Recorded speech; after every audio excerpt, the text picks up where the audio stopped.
We will be starting a new chapter, chapter 5, deposits. Let us understand what are deposits. You can see here a person running behind a pig. Now you may be thinking, what is this pig? He is a piggy bank, right? We have always saved money when we were small in a small piggy bank, right? And then our money started growing. Yes, we would always love to save money.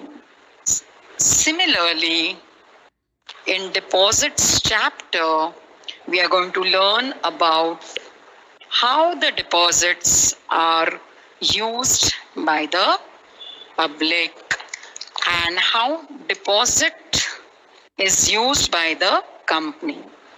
So I have termed here public deposits. It is same deposits that we are going to talk about. Previously, it was known as public deposits. From this year onwards, as per the new syllabus, they have termed the word deposits. Let us understand today what are deposits. Now, the word itself, deposits, we mean money. So let us learn some introduction. Now, company requires money. Accepting deposits from the public or from its own members is one of the sources of raising funds for a company.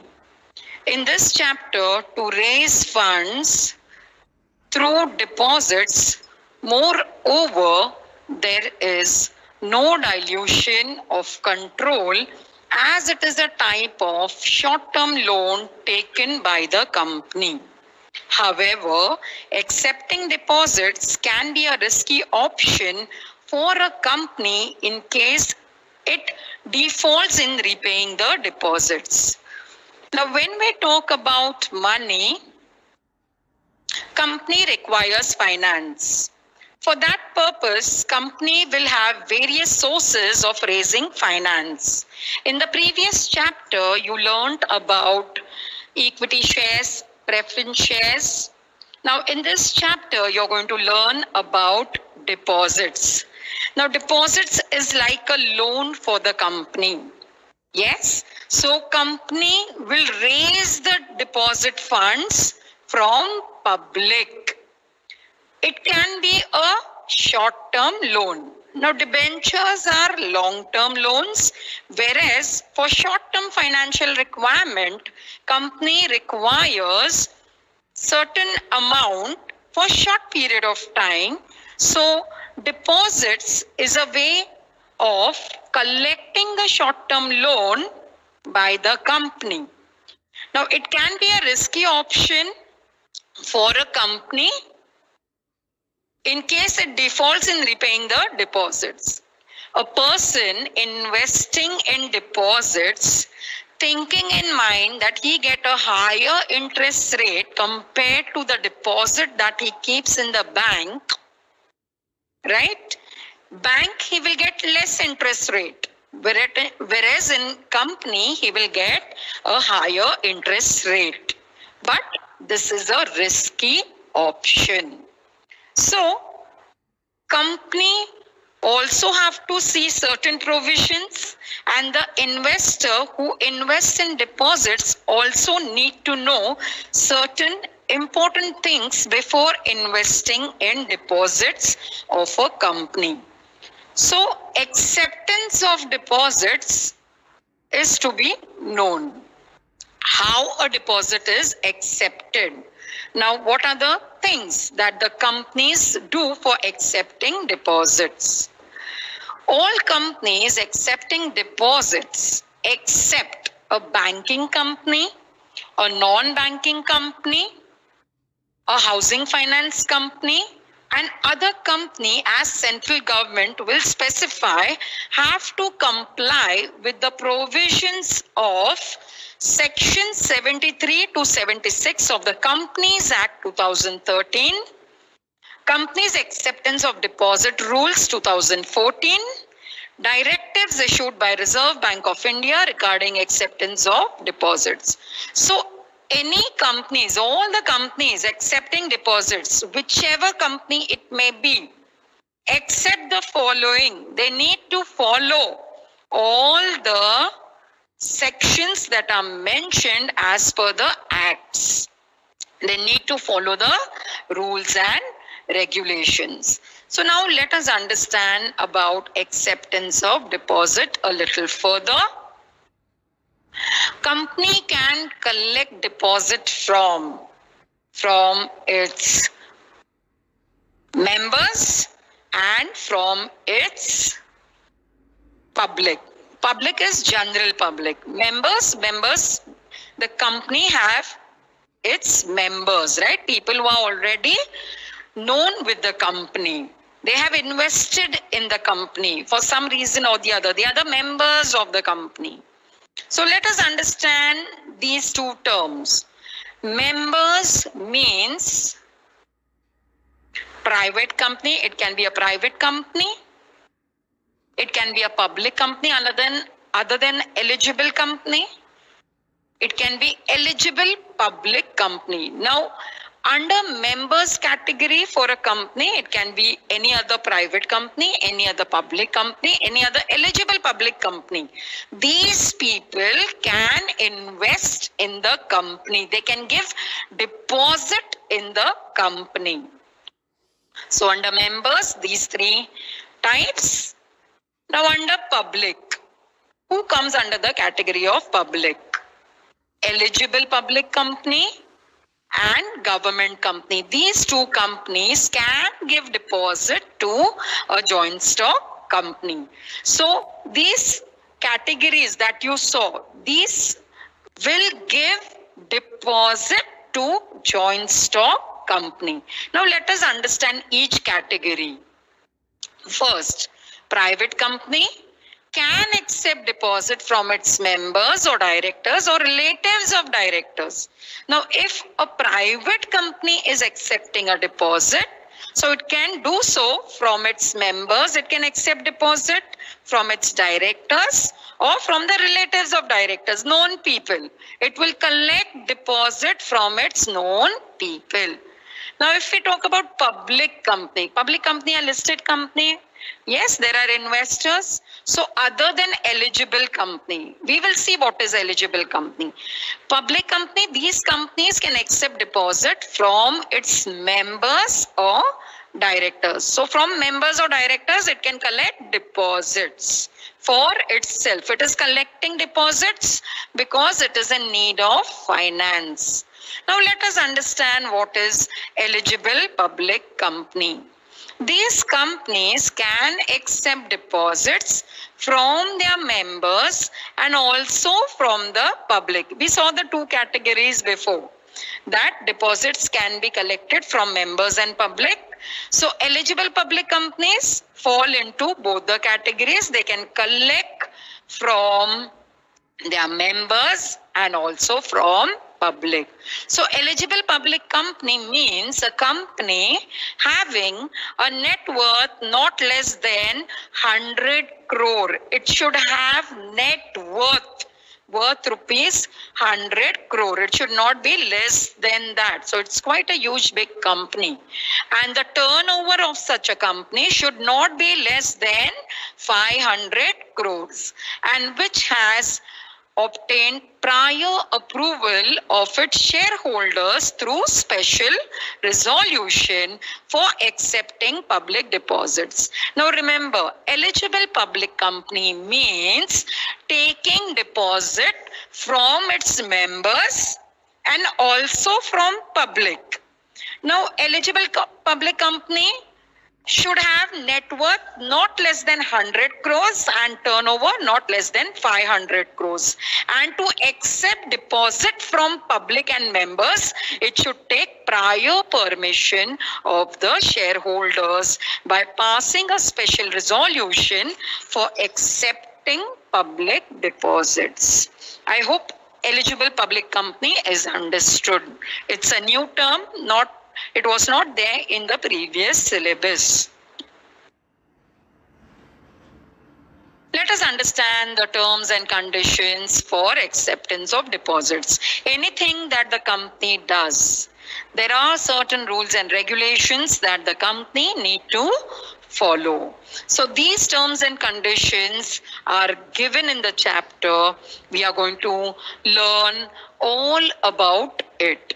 First, amount of deposit. How much deposit that a company can accept. Let us understand about private company.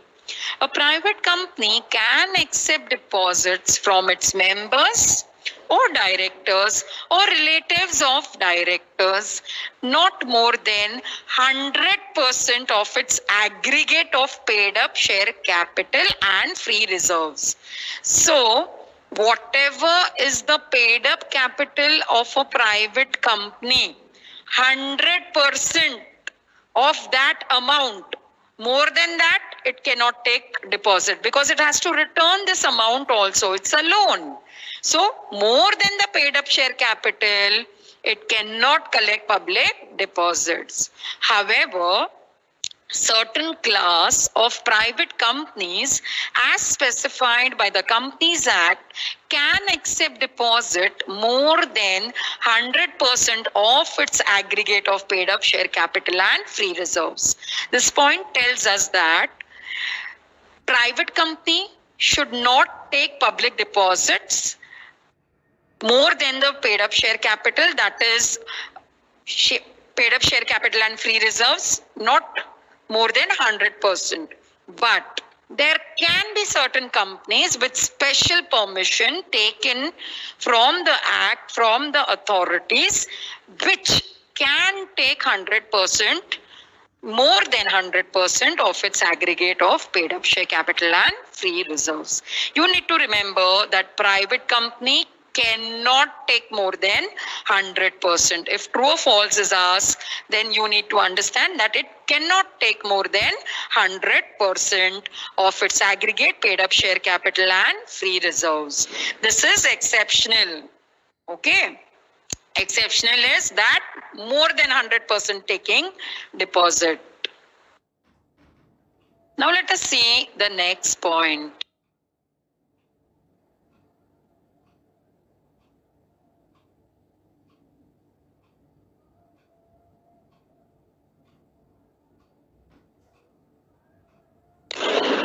Let us see the next point. Public company. Other than eligible companies, these companies cannot accept fresh deposit from members. If the amount of such deposits together with the previous deposits exceeds 25% of the aggregate of paid up share capital and free reserves of the company. So public company cannot accept fresh deposit from its members if the amount of such deposits together with the previous deposits exceeds 25% of the aggregate of paid up share capital and free reserves. Remember, the amount of public deposit is always compared with total amount of paid up share capital and free reserves. So if that amount, paid up share capital plus free reserves, if that amount exceeds 25%, उसका वो amount का अगर 25% हम लेंगे और उससे ज्यादा amount public deposit का हो रहा है तो पब्लिक कंपनी ज्यादा अमाउंट नहीं ले सकती. These companies cannot accept fresh deposit from members if the amount of such deposits together with the previous deposits exceeds 25% of aggregate of paid up share capital and free reserves of the company. Now let us understand about eligible public company. Eligible public companies from members and from public. Now members, it cannot accept fresh deposits of the total if the amount of such deposits together with the previous deposits exceeds 10% of aggregate of paid up share capital and free reserves. So from members, the amount should be not more than 10%, and from public, it should not be more than 25%. See, cannot accept fresh deposits if the amount of such deposits together with the previous deposits exceeds 25% of aggregate of paid up share capital and free reserves. In short, eligible public company cannot accept more than 10% from members, and from public 25%, cannot accept more than 25% of the total of these two amount. Okay. Now, let us understand about government company. Government company can accept deposits from public not exceeding 35% of the paid up share capital and free reserves of the company. So here, government company, the limit is 35%, not more than 35% of the total amount of paid up share capital and free reserves. So these are the criteria given that only that much amount as public deposit these companies can accept. Now, period of tenure of deposits. Period or tenure of deposit means how long a company can take deposits. Now, no deposits can be accepted or renewed, which is to be repaid within a specific period of 6 months or more than 36 months in certain circumstances. Please underline this. It is a very important objective. 6 months or 36 months. In certain circumstances, the company may accept deposits repayable earlier than 6 months to meet its short-term needs. Here, if the company has taken money from the public or from the member or from the directors or from the relatives of directors, from anyone, it has taken money, the minimum period is 6 months and maximum period is 36 months. Not less than 6 months, it will not return the deposit. So till 6 months, it's like a lock-in period with the company. Within 6 months, it will not repay back the deposit amount. Very important, please mark this. 6 months or more than 36 months. It is asked for match the following. Multiple choice.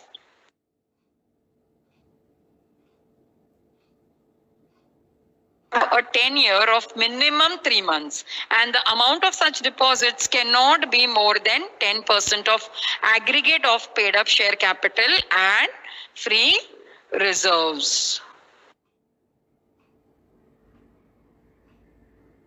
Such deposits, now any deposit which is less than 3 months, such deposits must have a tenure of minimum 3 months, and the amount of such deposits cannot be more than 10% of aggregate of paid up share capital and free reserves of the company. So any deposit which is to be paid within 3 months, then that amount should not be less than 10% of the paid up share capital and free reserves. Cannot be more than 10% of aggregate of paid up share capital and free reserves.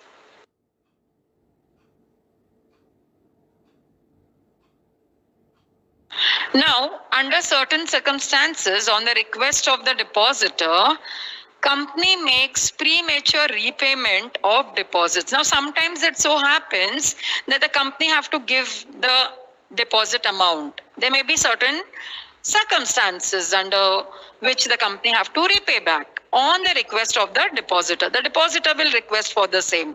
The company makes premature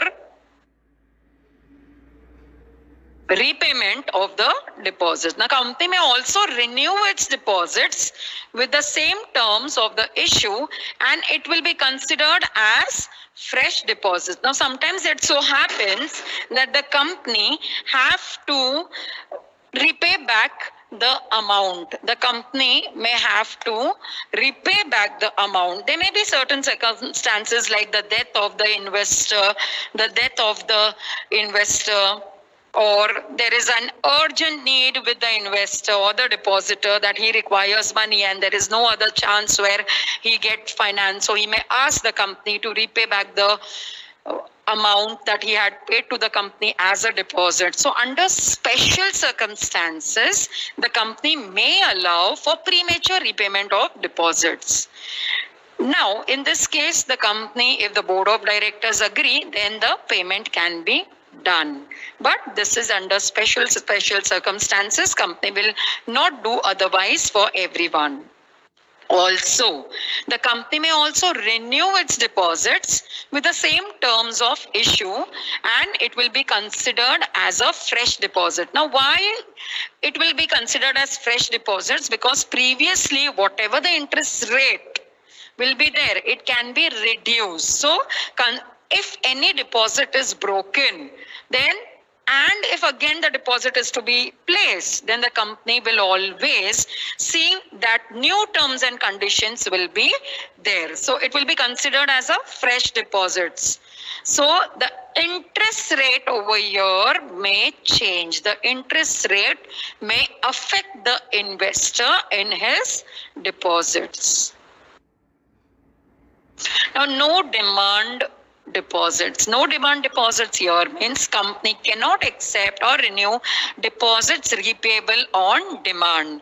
It means if any investor or depositor goes to the company and demands that he wants his deposit back, say he just placed a deposit 1 month back and within 1.5 months or so, he is in need of money. Now, when he is in need of money, he may go to the company and tell the company that please return me the deposit amount. Then in that case, the company may reject his proposal of asking back the deposit amount because company does not or company cannot accept any deposit as on demand deposit. If the person demands for the money, the company may not be in position to pay back the deposit amount as company also invests this deposit amount in its financial activities. Hence, company cannot accept or renew deposits repayable on demand. The payment of the deposit cannot be on demand by the investor. Now next is secured or unsecured deposits. By the word itself, what do we know? Secured and unsecured. Secured means there is some surety, guarantee. And unsecured, it is not secured by the unsecured, not secured. There is no guarantee as such. Now, whenever any investor puts his money, hard-earned money into a company, then the company will also see to it that the money is paid back. So, it is upon the investor as how and what are the terms of conditions that he wants to put the money with the company. So let us understand what is secured and unsecured deposits. A company can accept secured or unsecured deposits which should be clearly mentioned in the circular or advertisement inviting deposits. It should be clearly mentioned in the circular or advertisements inviting deposit. If a company offers secured deposit, it has to create a charge on its tangible assets within 30 days of acceptance of deposits. Now just understand students over here, secured deposit kya hai? When an investor gives his money to the company as a secured deposit, the company for that particular amount to pay back creates a charge on its assets. Company अपनी तरफ से वो amount वापस करने के लिए एक backup बनाएगी. बैकअप मतलब it will create a charge on it's assets कि अगर कंपनी इन्वेस्टर को पैसा नहीं दे सकी तो वो अपना असेट बेचकर पैसा लेगी और वो इन्वेस्टर को पे ऑफ करेगी. सो सिक्योर्ड डिपॉजिट्स मतलब कंपनी एक अपने असेट पर चार्ज क्रिएट करती है, that to within 30 days of acceptance of secured deposits. Okay, that too with the acceptance of secured deposits. Now, next, for the same, application form is to be filled, right? A company has to provide an application form. It should contain a declaration by the applicant that the deposit he is making is not made out of any money borrowed by him from another person. Now understand here, if a person is giving some money to the company, then a clear declaration is signed on behalf of the person. The person has to sign the declaration saying that whatever money that he is giving to the company is his own. It is not borrowed from any other person, or it is not a loan money that he is giving to the company for investing. It is his own money that he wants to invest in the company. So application form has to be filled up by the investor, which the company gives. It's a declaration stating that the money received by the company from so and so investor is his own and not a loan money. Now, let us understand the next point. Joint names. Company can accept deposits in joint names of depositors, but they should not be more than 3 names. So only 3 people, maximum 3 people's name should be there in the deposit. Not more than 3 people should be there in the deposit name. So whatever deposit receipt that the company gives to the investor, maximum 3 people name he can put. Okay, only maximum 3 people, not more than 3 people. Otherwise, what will happen on the date of maturity? All the people whose names is mentioned, they'll fight with each other and they'll say, I want so much money, I want so much money. So aisa nahi hona chahiye. So only not more than 3 people are mentioned in the deposit receipt. Okay. Now nomination. Suppose if the depositor is no longer living, then what?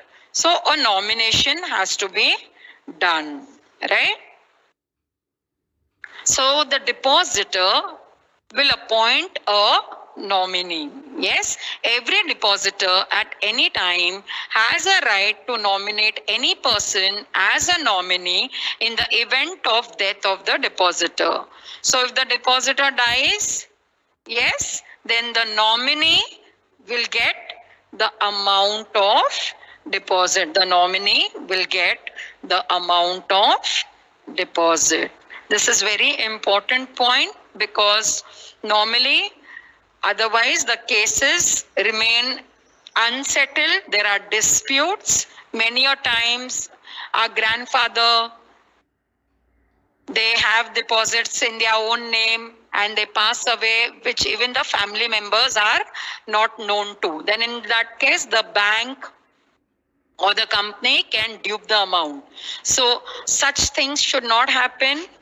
If a person passes away and he has his legal heirs, then the amount will go to the legal heirs. So it's very, very important. Now the next thing that we need to keep in mind is circular or advertisement about deposits. How will a company inform people about its deposit, that it wants deposit, right? So if a company invites deposits from its members, it issues a circular. Members are its own people, so it will issue circular to them. And the circular, after reading the circular, if the members are interested, they will give their money they will give their money to the company. But if it invites deposits from public, then company has to issue an advertisement. See, members are known to the company. So company has an easy way to inform the members about the collection of deposits. Members are its own people. Company have their data. Company can give them a circular or send them an email or send them a letter. So the members will come to know that the company is in need of finance and the company is trying to collect public deposits. But if it wants to invite deposits from the public, it will issue an advertisement in the newspaper. So this is a very important point. Normally, this point has 5 marks of short note. Shortly, all the paper pattern will be also known to you. So it will be given to you later. Now, let us see the contents of circular or advertisement. Okay. Statement about the financial position of the company. In the advertisement, the company will put all the financial position. The balance sheet, you could say, it can print the balance sheet. The portion of secured and unsecured deposit of fresh issue. Here it will put the amount, how much secured amount loan it has or deposit it has, how much unsecured deposit it has collected. So those two amounts will also be put up in the advertisement. Next is credit rating obtained from a credit rating agency only for eligible public companies. Now, about credit rating, we will be doing it in the next class. I will be talking about credit rating agency in the next class also. So here, what is the credit rating that the company has obtained? And this is only for eligible public company that they need to mention in the advertisement. Next, what are the details of the scheme? To take the deposit, what are the terms and conditions? The name of the deposit trustees. Now, who are deposit trustees? We will be talking further. Amount due towards deposits of any previous deposits accepted by the company. If the company has taken any previous deposit, then that amount is also to be mentioned in the advertisement. Next, filing of circular or advertisement with ROC. So these are the contents that the advertisement should contain. Next, the advertisement with the registrar of companies is also to be filed. The circular or the advertisement with ROC is also to be filed. Company has to file a copy of circular signed by all the directors with the registrar of companies. Okay. So it has to file this circular with ROC also. Next, issue of circular or advertisement. Only after 30 days of filing a copy of circular of advertisement with the registrar of companies, the company can issue the circular or advertisement. So, when the advertisement can be given to the public? Only after filing a copy of that advertisement with ROC. That too, after 30 days of filing, they can give the advertisement to the public. Company can send the circular to the members through registered post, speed post, or as an email. So this advertisement company will give to the public only after filing with ROC, and that too after 30 days. Now, for inviting the public, company has to publish the advertisement in one of the English newspaper and one vernacular newspaper with having wide circulation in the state wherever the company's registered office is located. Now, to get public money, to get public deposit, it needs to advertise. Where it will advertise? To invite public money for itself, it will advertise in one of the leading English newspapers and one vernacular newspaper which is having a wide circulation in the state. Which newspaper is very famous of that particular state and where the registered office is located? In that newspaper, they will put up their ad of inviting public deposit. Now, validity of the circular or advertisement.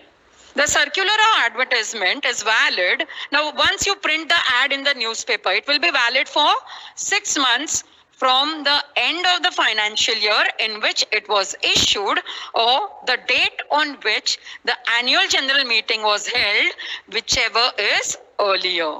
Now just note over here that point 8A and B and 10 and 13 is not applicable to private companies which accepts deposits from its members not exceeding 100% of aggregate of paid up capital and free reserves. Now point 8A and B is on page 82 of your textbook.